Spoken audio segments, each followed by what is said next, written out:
નમસ્કાર વાલા પેન્શનર મિત્રો, નિવૃત્ત કર્મચારી મિત્રો, ભાઈઓ તથા બહેનો, સ્વાગત છે આપ સૌનું આપણી આ યુટ્યુબ ચેનલ ભાવેશ મકવાણા ન્યૂઝમાં। તો પેન્શનર મિત્રો, સૌથી પહેલા બધાને જય શ્રી કૃષ્ણ, જય માતાજી, હર હર મહાદેવ। તો પેન્શનર મિત્રો, આજના વિડીયોની અંદર આપણે વાત કરીશું ગુજરાત પેન્શન સમાચારની। તો ગુજરાત રાજ્યના સેવાનિવૃત્ત પેન્શનરોના પેન્શનમાં આજરોજ તારીખ 15/5/2026થી આટલો વધારો કરાયો છે જાહેર। તો પેન્શનર મિત્રો, કેટલો વધારો જાહેર કરાયો છે અને ક્યારથી જાહેર કરાયો છે, જેની આજના વિડીયોમાં આપણે સંપૂર્ણ વિગતવાર ચર્ચા કરીશું। તો આજનો વિડીયો તમે ખાસ કરીને અંત સુધી જોઈ લેજો। અને હજી સુધી જો આપણી આ ચેનલ તમે સબસ્ક્રાઈબ ન કરી હોય તો ડેઈલી આવી જ અપડેટો મેળવવા માટે આપણી આ યુટ્યુબ ચેનલ પણ અત્યારે જ સબસ્ક્રાઈબ કરી લેજો દોસ્તો। કારણ કે આપણી આ ચેનલમાં તમારે ઉપયોગી એવી રોજે રોજની જે માહિતી હોય તે એકદમ આવી સરળ ભાષામાં અપલોડ થતી હોય છે, જે અમે ખૂબ મહેનતથી બનાવતા હોઈએ છીએ। તો કૃપા કરીને અમારા વિડીયોને લાઈક કરજો અને અમારી આ ચેનલ તમે સબસ્ક્રાઈબ ન કરી હોય તો અમારી આ ચેનલ સબસ્ક્રાઈબ પણ કરી લેજો દોસ્તો। તો શરૂ કરીએ આજનો આ વિડીયો। તો સૌથી પહેલાં વાત કરીએ તો ડીએ હાઇક ગુજરાતના લાખો સરકારી કર્મચારીઓ અને પેન્શનરો માટે ખુશીના સમાચાર સામે આવ્યા છે।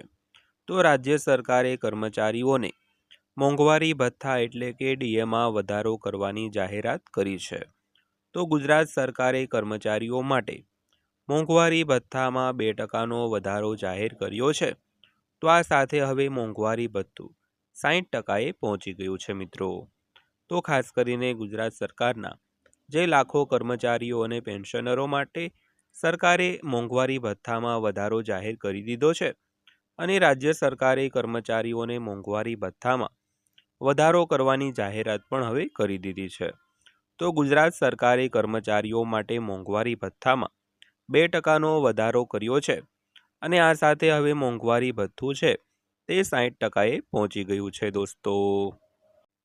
તો વધુ વિગતવાર વાત કરીએ તો સરકારી કર્મચારીઓને માટે આનંદના સમાચાર સામે આવ્યા છે। તો ગુજરાત સરકારે એક મોટો નિર્ણય લીધો છે, જે અંતર્ગત હવે કર્મચારીઓના ડીએમાં વધારો કરવામાં આવ્યો છે। તો ગુજરાત સરકારે કર્મચારીઓ માટે મોંઘવારી ભથ્થામાં 2%નો વધારો કર્યો છે। તો રાજ્ય સરકારના નિર્ણય મુજબ કર્મચારીઓને અત્યાર સુધી મળતા 58% મોંઘવારી ભથ્થામાં 2%નો વધારો જાહેર કરવામાં આવ્યો છે। તો આ વધારા સાથે હવે કર્મચારીઓને તેમના મૂળ પગારના 60% લેખે મોંઘવારી ભથ્થું મળવાપાત્ર થશે।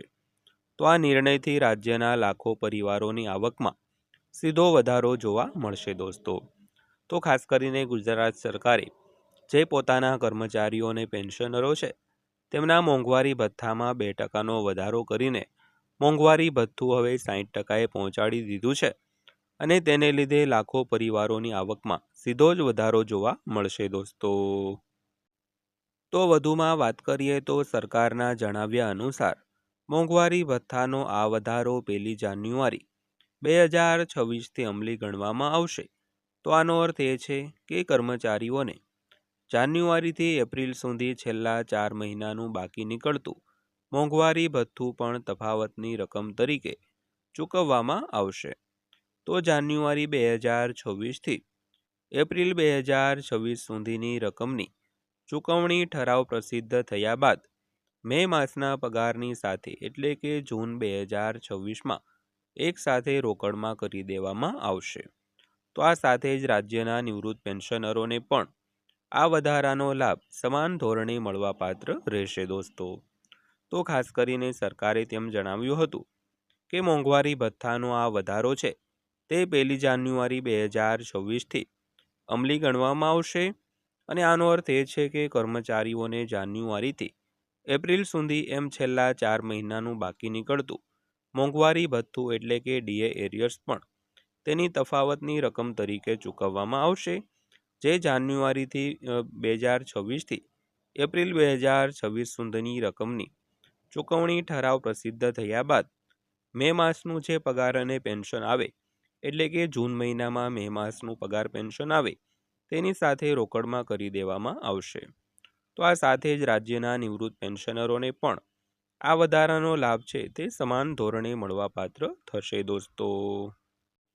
ત્યારબાદ વાત કરીએ તો કોને કોને લાગુ પડશે. તો રાજ્ય સરકાર અને પંચાયતના તમામ કર્મચારીઓનો સમાવેશ થાય છે. તો આ ઉપરાંત માધ્યમિક અને ઉચ્ચતર માધ્યમિક શાળાઓના શૈક્ષણિક અને બિનશૈક્ષણિક કર્મચારીઓ તેમજ સરકાર તરફથી સહાય મેળવતી ગ્રાન્ટ ઇન એડ સંસ્થાઓના કર્મચારીઓને પણ આ મોંઘવારી ભથ્થાનો લાભ આપવામાં આવશે. તો ખાસ કરીને જે કર્મચારીઓને 7મા પગાર પંચ મુજબ પગાર સુધારણાનો લાભ મળે છે તે તમામ માટે આ નવી જાહેરાત લાગુ પડશે દોસ્તો. તો ત્યારબાદ અંતમાં જોઈએ તો ભથ્થાની ગણતરી બાબતે સરકારે સ્પષ્ટતા કરી છે કે જો ચૂકવણીમાં 50 પૈસા કે તેથી વધુ રકમ આવતી હોય તો તેને પૂરા રૂપિયા તરીકે ગણવામાં આવશે, જ્યારે 50 પૈસાથી ઓછી રકમને ધ્યાનમાં લેવામાં આવશે નહીં. તો આમ રાજ્ય સરકારના આ મહત્વપૂર્ણ નિર્ણયથી મે મહિનાના અંતે સરકારી કર્મચારીઓના પગારમાં મોટો ઉછાળો જોવા મળશે, જે તેમને મોંઘવારી સામે લડવામાં મદદરૂપ થશે દોસ્તો.